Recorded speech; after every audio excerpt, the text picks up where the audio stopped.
You've dried all the food. Now what? What are you going to do with it? Hi, I'm Darcy from the Purposeful Pantry, and I want to be your dehydrating BFF to teach you safe and practical ways to use your dehydrated foods to feed your family all the time.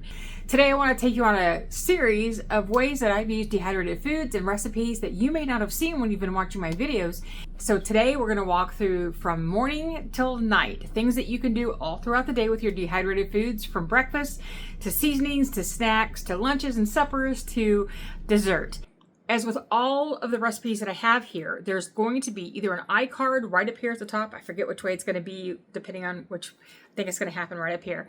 That you can go to the recipe and get a printable recipe for them. There's a couple that don't have a printable recipe because I'm just throwing them together, showing you how easy it is that you don't have to have a recipe. And they will also have a link to the video to do the whole thing about learning how to dehydrate the things that are in it.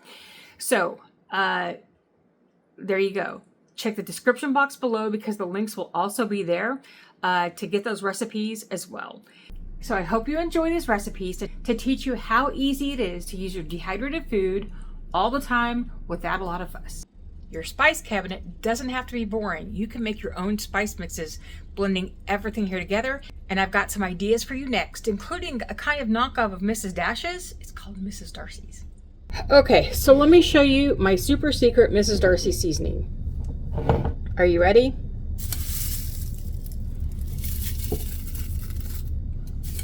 A handful of this, a handful of that. So we've got oregano and parsley, then a handful of thyme, a handful of the marjoram, the basil, and the sage all together because it's what I had. There is no recipe to this, folks. This is just doing what I have on hand, what I'm going to use up, shove it down a little bit. Then what I'll do is add seasonings like I would normally season. And so you need to make sure that you remember this, that you've already got some seasonings in your blend.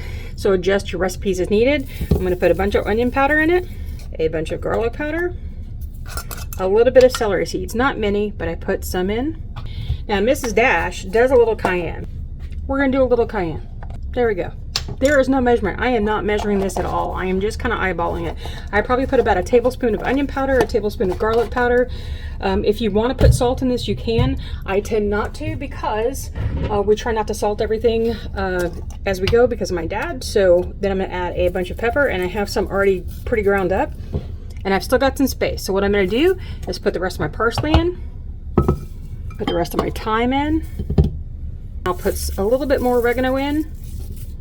And that's it. That's seriously how I make my Mrs. Darcy seasoning. It's whatever I have on hand that I can blend up together. I'm just putting it in my bullet blender right here that you can see and just pulsing it. All right, there we go. It's it's been blended a little bit better right there. Can you see that? It smells awesome. We're gonna go ahead and store it in one of the jars I keep right by my stove. Here's the last batch I made. So this is basically what I do is just one part of all the herbs that I have going at that particular time. I try not to put too much rosemary in because rosemary can be overpowering. But here is my Mrs. Darcy's seasoning blend. All right, so now you know my secret. The seasoning blend is good to put on anything, and I love it so much, and it's so easy to do with whatever you happen to have. It doesn't have to be perfect. It doesn't have to follow an exact recipe. So I hope you enjoyed this. This is a bottle of, it's called Pistol River Mushroom Parmesan Seasoning. It is something that we got from Azure Standard, but it disappeared so quickly. I can't wait to buy one or two a month and then have to wait again for another month if it's available to buy it again. So I have figured out a good approximation of it that we use in our house now. So what we are using is freeze-dried Parmesan cheese. You can use dehydrated if you want to, but with both of them, you're going to store this in the refrigerator for best storage, so you can use either one. We are going to use dehydrated mushroom bits. You can use freeze-dried if that's what you have, but we'd like to go through these. We're going to use some black pepper, we're going to use some garlic powder, and we're going to use some dried thyme from our garden. I've already got the pepper and thyme in here. I did about a tablespoon of pepper, a tablespoon and a half, no, 2 tablespoons of thyme. Then we're going to add some garlic powder. Do it to your liking. That was probably at least a good half tablespoon in there. All right, so what I'm going to do now is I'm going to fill up the jar that I'm using with half and half mushrooms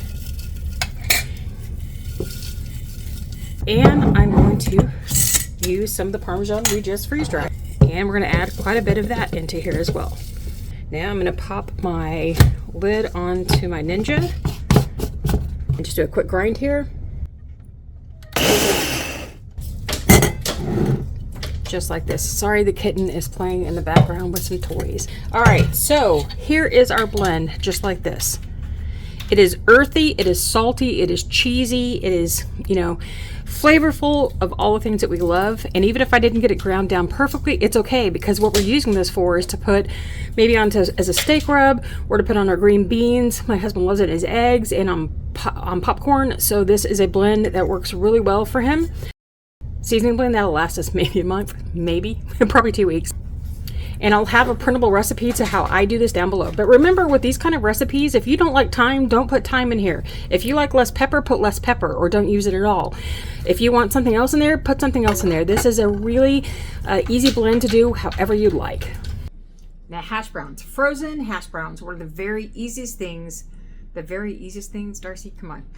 They're one of the easiest things to throw into your dehydrator, because you open the package, throw them on, dry them, and then you can store them and have them ready for anything, including this really great, tasty, hearty breakfast casserole from a lot of dehydrated food, some eggs, a little bit of milk and cheese, and you've got a great breakfast that you can get ready the night before and have in the oven to feed your family on any important day, like maybe Christmas or Thanksgiving, to have something ready so you don't have to mess with it, or like any time that you get together, you've got a great meal. Now, what I haven't done is try to make these in individual snack size portions, like in individual bowls to have ready for meal planning, but you could do that too. Now, what to do with all of this stuff. This is the hash brown casserole that I create to make use of my dried hash browns. We're going to take some hash browns. This is about 2 cups. I'm going to have the recipe linked in the description box below so that you can go print that off for yourself. I'm not going to give you exact measurements here because I've adjusted mine down to fit my pan. I don't have a true 9x13. This is an L8x11, so I've had to adjust it down a little bit. So I'll give you the full 9x13 recipe in the description box below. All right, so I do some hash browns, and then I do equal parts dried vegetables. Today we're using zucchini, mushrooms, and green onions. We're just going to put all those in together, mix them up with the hash browns. Then I'm going to take some water, and I am going to just barely cover all of these vegetables, because what I want to do is go ahead and get them rehydrating before we cook. Now, you could go ahead and make your entire mixture, put it in here, add extra water to the mix, and then allow it to rehydrate during cooking. But I found that I don't get as efficient rehydration, so sometimes I came out with vegetables that were kind of crunchy still. Things didn't get fully rehydrated, so I have found that this works best for me. I'm just going to mix all these up, and I'm going to let them rehydrate for about 30 minutes. That should be long enough time. And if you find that it rehydrates so quickly and there is no more liquid, and you think that you still need a little extra liquid, you can add a little bit more and do it longer. If you need to, you can also pour off any excess liquid. If it's just way too much, throw it in a strainer, let it drain out, put it back in your pan, and go on with your recipe. Now, while that's rehydrating, I'm going to go ahead and make my egg mixture. We're going to break an egg into our bowl. I'm going to add some milk. I'm going to add my salt and pepper. You can season this to taste. I'm going to add a blend of seasonings that I like. You can just use generic Italian seasoning or whatever seasonings you like. I do about 1.5 teaspoons, close to a tablespoon of spices. We like it to have some flavor. And now what I'm going to do is whisk this up.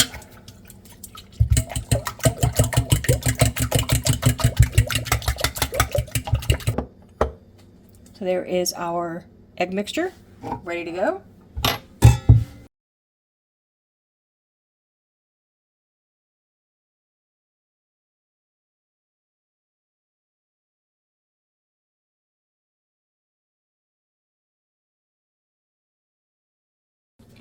And when I have a casserole like this, I always put some protection underneath it, because I never know if I'm going to spill over, depending on the ratio that I worked on today. So let's get this going. How does that look? Here is our awesome hash brown casserole. How good does that look? So the first thing we've got are tomatoes, but we're talking about tomato powder and how to get there and how to use it. So you may have had tomato slices or dices. Maybe you've been doing some skins off of your tomato canning. Take your tomatoes, make a powder, and then this sauce is great to add onto anything that you eat. I've put it on chicken to bake it. We put it on sandwiches and hamburgers. There are all sorts of ways that you can use it, and it's a yummy, yummy sauce for doing just about anything. Okay, what I have done now is I've put quite a few of the tomato slices into a jar of my Nutri-Ninja. You can use a coffee grinder, you can use any bullet blender, you can use a small blender. When you have a small amount to do, you don't want to use a really large blender because it won't process through well enough. It'll take a while because it's so small, but we're just going to run these through right now. Pulsing, as always, don't just run it in the beginning full force.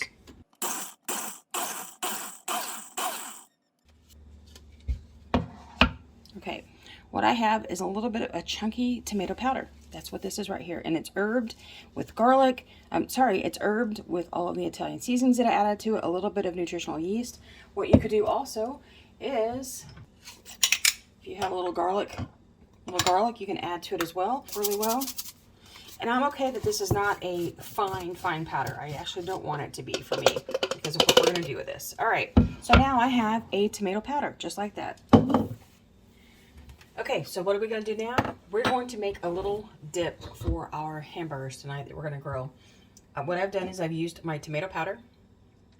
We're going to have it here. I like it a little chunky because it adds some texture to the sauce that we're doing. We're going to do a flavored mayonnaise for our hamburgers. So it's kind of like a Cheetos aioli.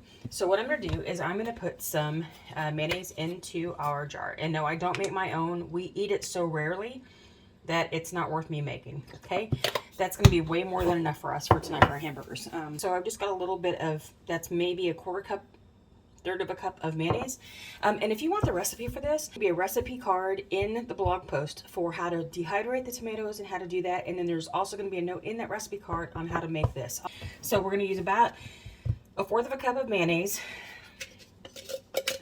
to a good heaping tablespoon of this powder, okay? And you can see it's chunky, and as you mix it up, I should have used a bigger bowl. You can decide if you want more tomato powder in here or if you want less, and I definitely want more. So we're gonna put a little bit more of that in here.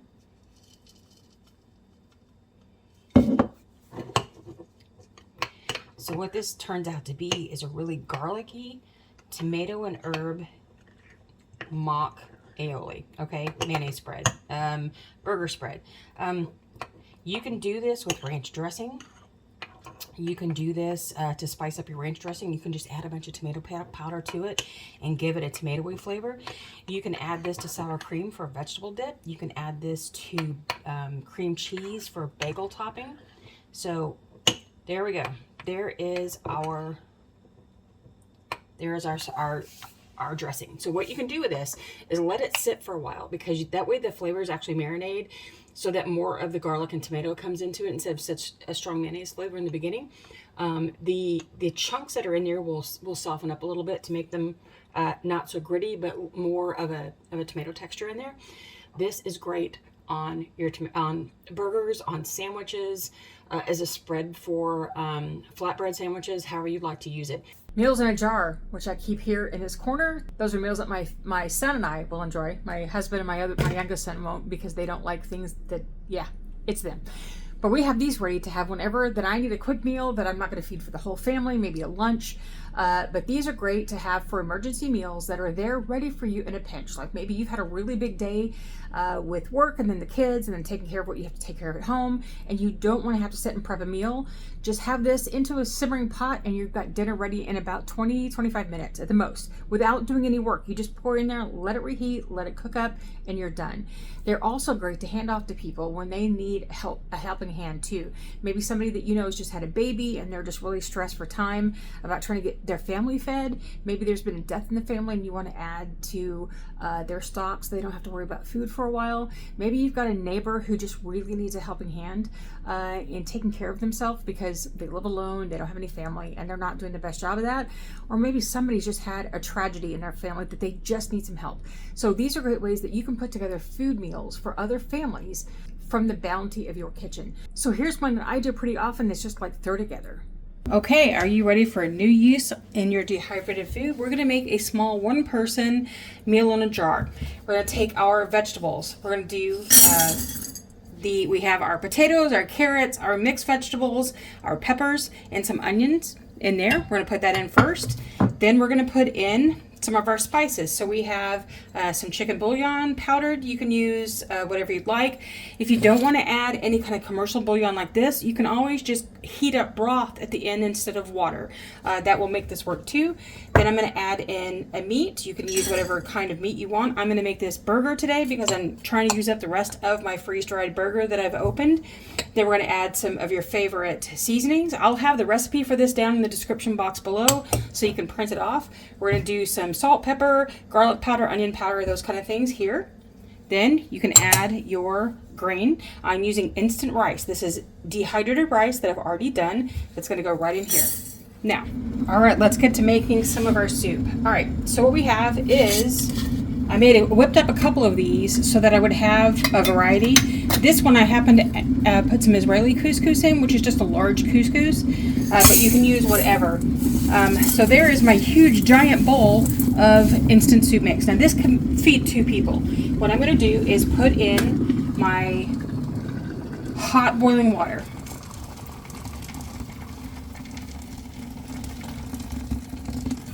And what you want to do is allow this to sit and steep.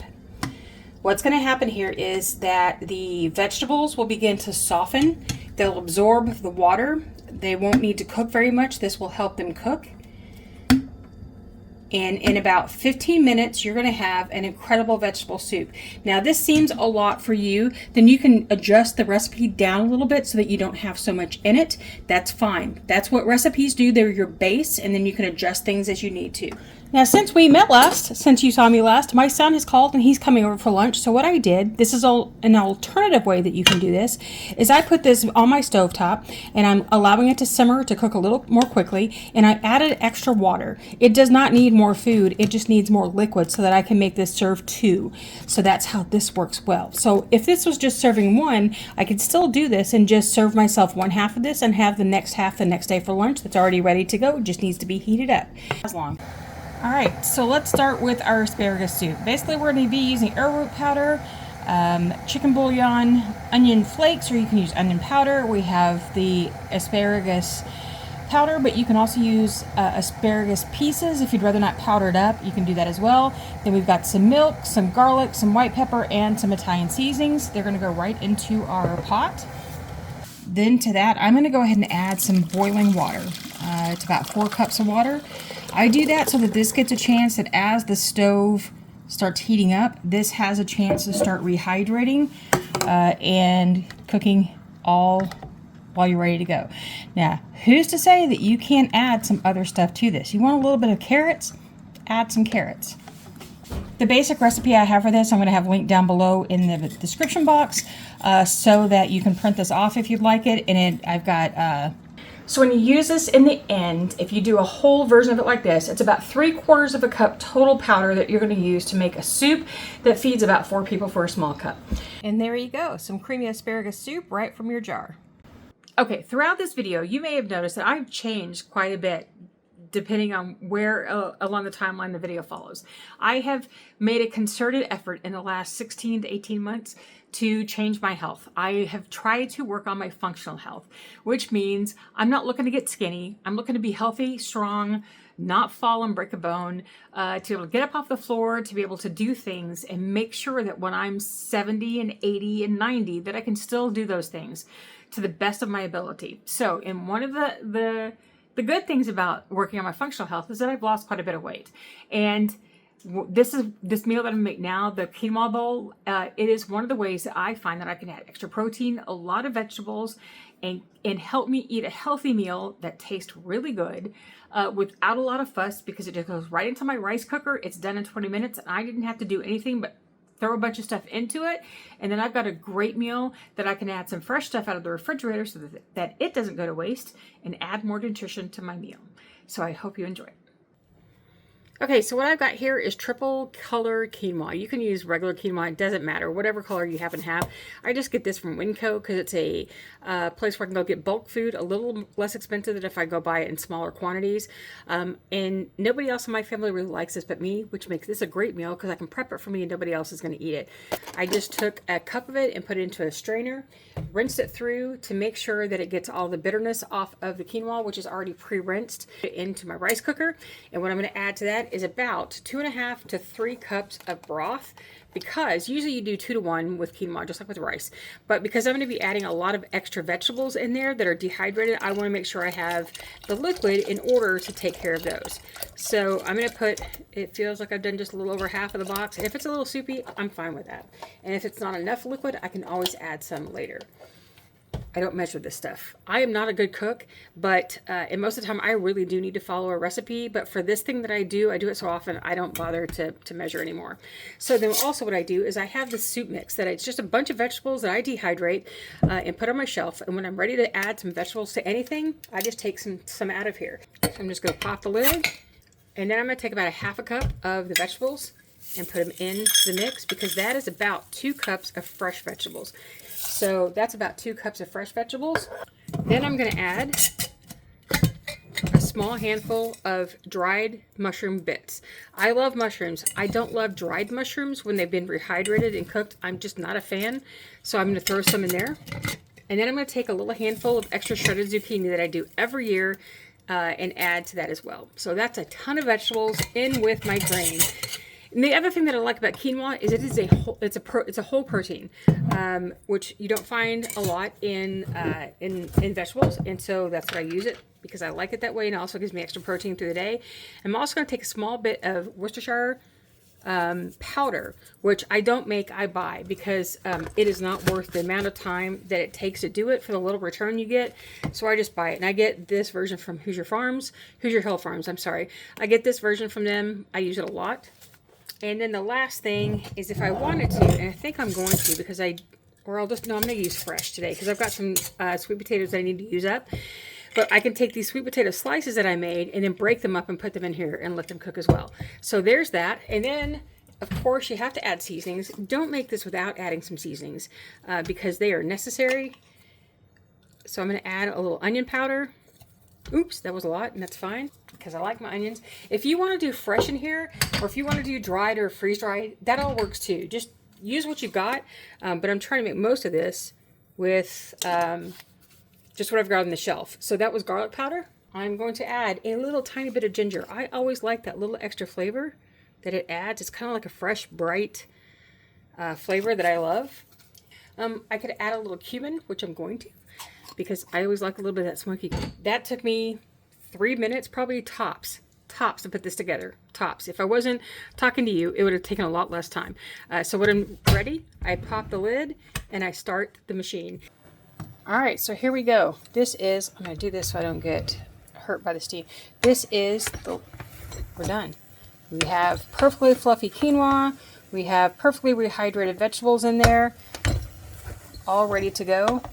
And I could have added more vegetables if I wanted to, because I see that I had plenty of room for more, but that's okay, because I'm about to add a little freshness here. Okay, so for serving size, it's about a cup, which is 8 grams of protein for the quinoa, plus it adds a lot of extra nutrients that rice and other grains don't have. And that's all there is. Now, if I wanted to make a little bit more of this for me for a whole meal, I could do a cup and a half, and then I could add some other things onto it as well, which I'm going to do right here. So I can do the fresh tomatoes. I just go through here and just cut them in half. Now with cherry tomatoes, I tend to want to come in here and remove some of the gel that's on the inside, because I'm not a big fan of it, but I can just easily do that into the compost bin and then throw them in just like that. Okay, then I also have a sweet potato that I put in the microwave. It's the one thing that I really generally use the microwave for. And I just will take this and cut it open, and I try to get it just almost done, but not fully done. That makes it a little easier to go through here and dice it up some. But if you don't get it quite enough to do that, even just putting dollops of sweet potato in there works just fine. So I can take this and just take it out and add quite a bit of extra sweet potato into it, which is a great source of vitamins and fiber. I love sweet potatoes a lot. So then what I'm gonna do is just take the extra into our bigger bowl here. What I don't do is I don't add the tomatoes. I do those fresh because tomatoes can release a lot of liquid, and I don't want the extra liquid in here. Now what I could have done is cut my sweet potato up, run it through the microwave just a little bit to help it cook a little more, and then put it in the rice cooker with everything else and let it finish cooking in the rice cooker. But I find that when I do that, I often don't get it cooked well enough, and it comes out where I have to kind of fix it anyway. So I just do the cheap method in the microwave and get it done that way. You can also add black beans and corn, avocado, like a little bit of Greek yogurt if you want. I mean, you can do all sorts of things to this to make it what you like. There you go. That's what my quinoa bowl will look like. Generally, like I said, I put more vegetables in here than came out this time, but it's always hit or miss depending on how I do it. But there's tons of vegetables in this as well. So this makes a great side dish. You can add some chicken or some pork or whatever you want on top, some shrimp to make it more protein forward if you need to, and enjoy this. I don't know if you're like this, but muffins to me are a meal. They're breakfast, they're lunch, they're snacks, they're dessert. They can be supper depending on the kind that you make. So today I'm going to show you how to make carrot cake muffins with this recipe that I've done that are perfect for adding to kids' meals when they go to school. Just toss them in there and they can be ready for them if you have them frozen first, and then just let them thaw out in their lunch pails or lunch pails. How long has it been since anybody's actually had a lunch pail? I never even had a lunch pail. I had a lunch box, a metal one, but a lunch pail, no. That was so old, Darcy. You can toss them into their lunchbox frozen. They will thaw by lunchtime, be ready to eat. I have these sometimes as an evening snack when I'm just feeling a little peckish before bed. They are so easy to make. You can stuff vegetables into them that your family doesn't even know that you're doing. So watch this right here. So let's get started making some yummy muffins, shall we? So we have baking soda and cinnamon, sugar, flour. And the recipe for this is from my friend Christy at Saving Dollars and Cents. I'll leave the link down for you in the description box so that you can get the whole recipe, because I'm going to do a cheat today. I'm not using her whole recipe, but there you go. I'm also going to leave a gluten-free version of this from Erin at the Humbled Homemaker in case you're gluten-free. So I'm doing that. And one of my little tricks that I do to anything that I'm making is I add either a little vegetable powder or green powder, depending on what I'm working on. So you can hardly even see that. Then now I've got 4 eggs that we're going to whisk up.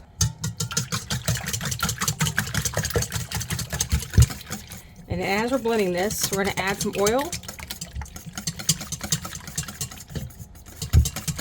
I'm using avocado oil because I don't use vegetable oil, but you can use whatever oil you typically use in whatever you're doing. So we're going to get that going. Okay, I did this backwards. Usually for me, when I do muffins, I take the Alton Brown method. You add wet to dry, but I did the bowls wrong, so we're going to add dry to wet. If you heard that, that was my oven already ready for preheating. So I'm going to add some of this, and then I'm going to mix it up a little bit.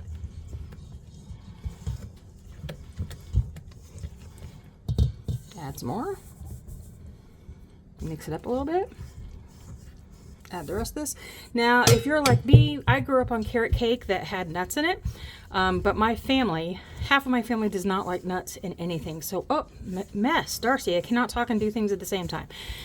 So I'm not adding nuts to this, but I grew up with, we put pecans in carrot cake, or walnuts, but mostly pecans because we were a pecan family. So we're going to get all of this mixed in together, and then we're going to fold in our carrots. They have been rehydrating sitting here in the bowl.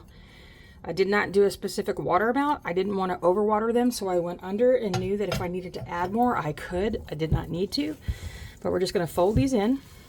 And if you have a stand mixer that you want to do this in to make it easier, you can do whatever you need to do to make this work. Okay, you don't want to overmix your muffins because you don't want it to get really hard. But what I do want to do is to set this aside and let it sit and rest so that everything can hydrate. Like you want the flour to hydrate and all of that. So I'm just going to let it sit there for a little while I get my muffin tins ready. And I like popping some liners in there. And I love using dishers to put stuff into my muffin pan because it makes less mess for me. I can control it a little better.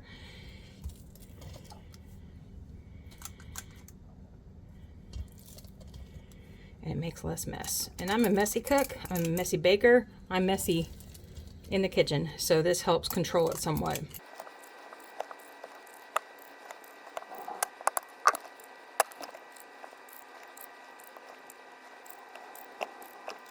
All right, we're gonna put these in the oven for about 20 minutes. Here are our cupcakes. I did fill them a little full. They got a little puffy. I'm cool with that. That's what we like. So I'm gonna let them sit here for just a few minutes, and then I'm gonna transfer them to a cooling rack to cool for about 15 minutes, maybe 20 before I even start to frost them. First, I'm gonna say sacrilege because there are times when I just need to use canned frosting. Now, if I'm doing a lot of these that we're going to take them someplace, that's probably what I'm going to do is I'm going to use something like this because it's just quick and easy. If you don't want to use this, they're in the recipe that I said I'd link down below. Chrissy gives you how to make a cream cheese frosting from scratch. Today's not that day for me. We're going for this. But I tried the trick where you put some frosting in a bag, then you get it all squeezed up, you cut off the tip, and you try to do cute little thing. It didn't work. It did work, but it's putting way too much frosting per cupcake on there. Okay, so I'm gonna go try and fix these and take off some of this excess frosting because we prefer much less frosting to cupcake ratio. Are you a I'm all about the frosting person, or are you a give me just the cake? My husband is a give me just the cake. Okay, now I'm going to show you a trick of what I'm going to do with our orange powder. Now, could you do this when you're making up your frosting to go ahead and do this and mix it in and have orange frosting? You certainly can, but I'm also going to just go through here with my little T-ball and sprinkle this on the top. This adds a fresh carrot flavor right to the top of your cupcakes. Let's make some brownies. All right, so I have rehydrated dehydrated zucchini. When you're making a recipe, especially when you're baking, now I don't do this if I'm cooking, I just throw it in. But if you're baking, you want your dehydrated zucchini to be more like what you need for the baking recipe. So if it says 2 cups shredded zucchini, no need to squeeze out the moisture, then you can put some water in here, let it rehydrate, and if you've got a lot of extra, like this is sopping, your shredded zucchini is not going to be sopping. You can go ahead and squeeze out some because the recipe is going to need the moisture, okay? So that's what it would be like. Now here are some of the freeze-dried zucchini shreds that are rehydrated. This rehydrates very quickly. You need it happens like that. Where this needs some time to set, this rehydrates fairly quickly. You're going to want to wring out most of that excess moisture because you don't want it too wet, but you do want it wet because that's what it would look like after you shredded it. It's just not quite as plump as when you shredded originally, okay? Does that help? Yay. So for today's recipe, since most of you are dehydrators and not necessarily freeze dryers, I'm gonna go ahead and make these brownies with the dehydrated. However, the 2 cups of freeze dried, the 1/2 cup of dehydrated, interchangeable, okay? Okay, I'm going to be honest and say I'm experimenting a little with this recipe, so if it works out great, there'll be a link in the description box below for the recipe. Okay, so first we're going to add the sugar. I'm using kind of a mixture of brown sugar and white sugar. Then 1 1/4 cup of flour and 1/4 cup of zucchini powder. And then we're going to add some oil. Oil of your choice. We're not going to argue about oil here. You want to do this in a stand mixer, you can. I didn't want to lug that thing back out this morning. So we are just going to mix this up real quick.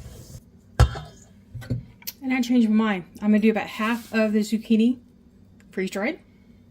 And I'm going to do about half of the dehydrated zucchini together. I'm going to add the moisture because I know the freeze-dried needs it.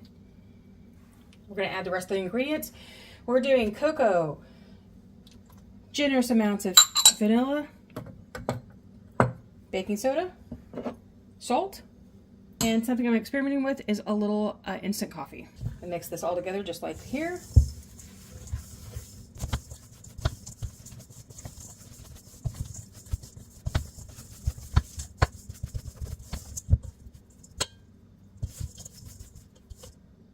Last, I'm going to add 1 large egg. It's not quite moist enough, and I like my brownies a little on the fudgy side. I'm going to go ahead and make sure that we've got plenty of oil so they don't stick. I'm using what I think is an 8 by 11 pan. It's not quite 9 by 13, but we also like our brownies a little bit on the thick side.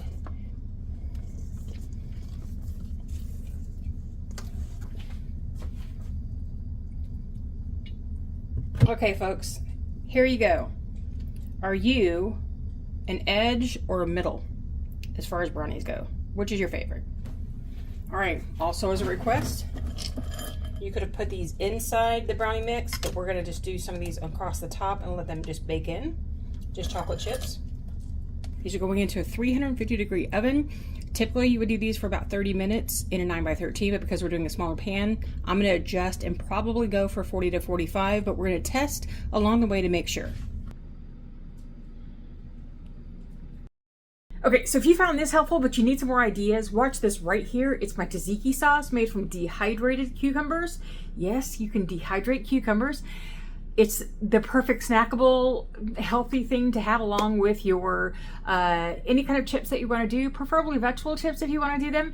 But it's a great way to, my version adds a little extra protein in there because, you know, the girl likes her protein, and I hope you enjoy it. So remember that no matter what's going on, no matter everything happening, nevertheless, she preserved all the time.